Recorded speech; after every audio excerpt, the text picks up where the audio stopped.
You know, I like the first Poltergeist, classic. Like the second one, good film. But in my eyes, I should have left it as one, and I should have left it as two. I remember saying that in the end of my review on Poltergeist 2. Because Poltergeist 3, to me, it should be just called Pointless 3. What do I mean by that? How it ended in Poltergeist 2, I love. You know, they defeat the spirits, Thailand gets saved, the family, well, the walk off because the Indians stole the car. And, you know, I like it. I like the humour. I like the Fiki family. That's the name of the family, which I forgot to say in 1 and 2. The Fiki family I like, you know.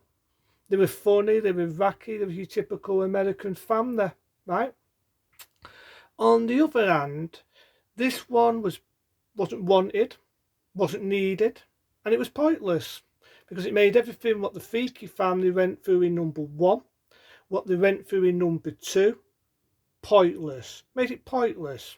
And truth of the matter is, the director wanted to make a fan size. He wanted to make a fan size. Now, there's two theories in this. Number one, I've heard rumours, by the way, that he didn't want the family to come back. You know, I like the Fiki family. You know, heard what I said. I like them. They were funny. It was your typical American family, right? He just wanted Everall Rook. And I like Everall Rook. Don't get me wrong. May she rest in peace. But he just wanted her. And there's another theory. Bear with me. The phone's ringing. Right? Sorry about that. The phone was ringing. But yeah, I mean, I like the I like the Fiki family, I was about to say. So, truth of the matter is, the director, there was two theories in. Now, the other theory I was about to say, was interrupted by the phone. The end of the day, right? The end of the day, the other theory was the actors, just like me, didn't see the point of doing a third one. They liked the way it ended in number 2. Didn't see a point of trying to do a fan size. But the director wanted to make a fan size. He wanted to make a fan size, right? And he tried to do it with Everall Rook. Now at the time, Everall Rook was badly ill. This was due to the doctor doing Wanda Face. You know, if you look into this to that, you know what I mean. And you could see she was ill. She was all puffed out in the face. That was the medication she was on. And it's upsetting to see that. It's sad. I mean, it's sad. And it's very sad. And so he tried to do it without the family. It was a bad mistake. Bad mistake. Without the Fiki family, to me, it's like doing National Lampoon Vacation without the Tisrol family. It's like doing Married with Kids without the family in it. You know what I mean? I like the Fiki family. And in many ways, the third one makes you hate the Fiki family. Because what happens in it, right?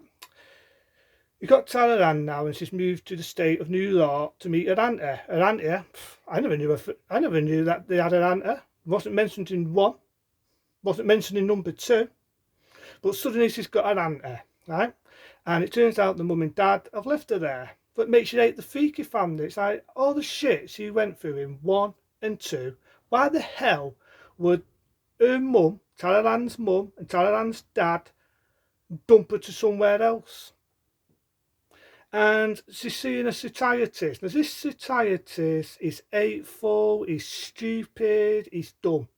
Because she's supposed to see a psychiatrist, right? Who's supposed to help her, right? And all he does, he makes her look stupid. And he asks his people looking for a mirror, and he says, what she does, she makes you believe in what she says. Oh, right, so all the people in number 1 saw that house turn to must. Thailand must have these powers that make you believe that. They see a hand, right, through a mirror, full of cup, right? Now, like the first one, it did a lot with the TV. Like the second one, it did a lot with the telephone. I'll give it its doing this to do a lot with the mirror. There's a lot of mirror in it, right? But I mean, it's got some good physical effects. That's the one good thing about Poltergeist 3. It has a lot of good physical effects. But nevertheless, because the second Poltergeist film didn't make a lot of money, they cheapened the budget. And you can see it because it's more or less done on set. It's done on set, right? And you've got Train, but as we know, Train's done by a different actor because the actor, as we all know, passed away when they was filming number 2. So he's got makeup on and mask on, made her look like Train. And he must say the word Thailand more times than Soft Mick. more times than soft Mick. Honestly, you can make a drinking game out of it, but I wouldn't let him mend it. You would have your stomach pumped out. But seriously, you could make a bloody drinking game. The amount of times he says, "Chalaran, chalaran, chalaran." Seriously, was that annoying? I only said it a few minutes. He says it all the way through the bloody film, and it's so annoying. It's so bloody infuriating. And it's sad in one way because there's rumours, right? They did the ending of the film, right? And they said that Everall Wood never completed the film because she died, which was sad.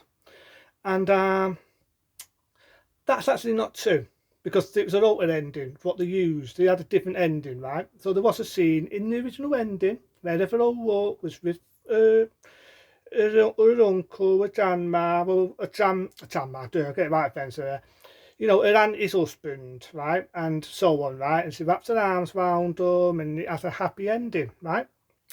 That got altered to a different ending to the ending we see, right, in the film. And as we all know, at the end, you got a little dude wrapping her arms round, you know, her aunt, his husband, and wrapping her arms round him, and you think, why is it we don't see Ethel Wood's face?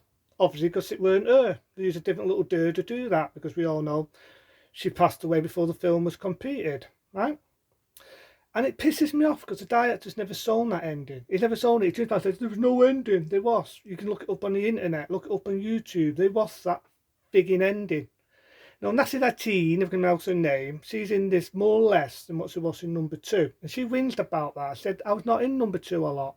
She's barely in this. She's more or less warning people and all this. And how it ends is she goes to Tane and he takes her to the frigging light. Now, the original ending was she self-sacrificed herself, got Tane, and he got destroyed with her, and they both fell in the light.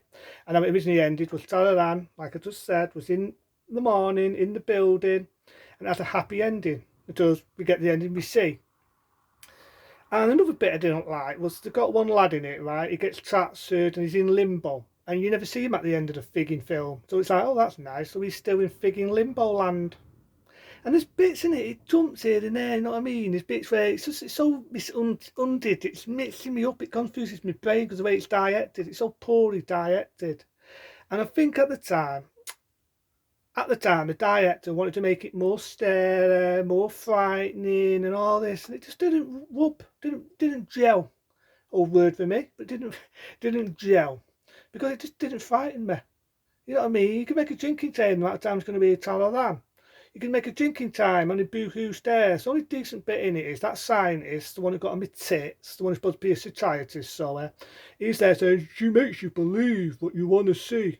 Well, he dies stupidly. You got the two spirits pretending to be the lad and the doe, and they push him and he falls to his doom, he falls to his death. And I'm thinking, yay, because I didn't like him. I thought he was a moron, right? Um, like I say, you've got them moving about. There's a lot more in the mirrors. I do admit there's a lot of good physical effects with the mirrors. It's good to see Ethel look. You know, it's sad to see because you can see she was ill in the film, and as you know, she passed away before the film was completed. Right? The director wanted to make a fan size, and it never rubbed because you had the course then. When Ethel Wood died, you had the course. You know, the older sister got murdered. 2 deaths in number 2.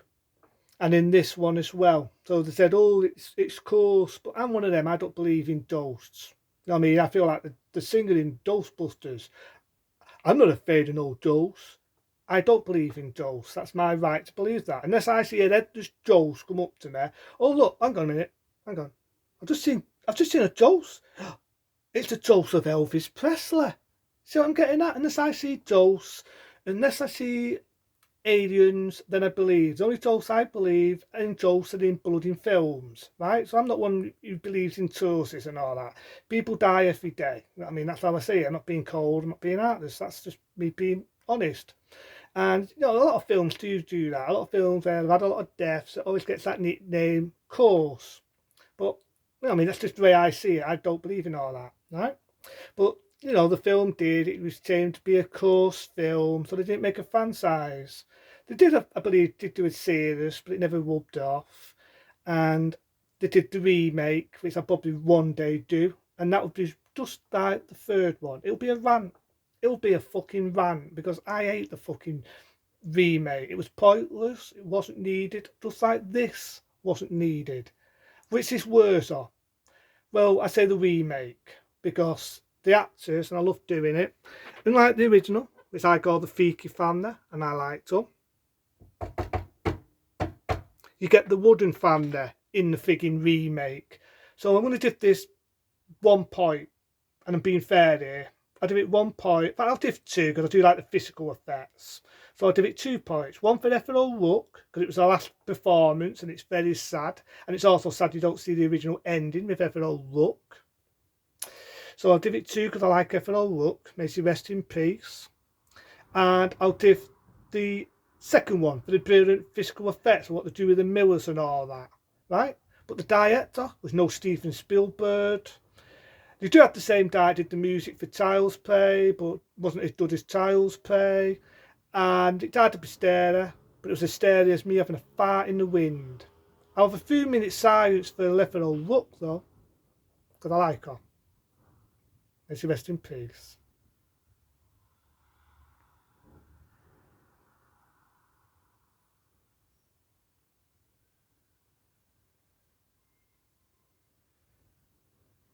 Thank you.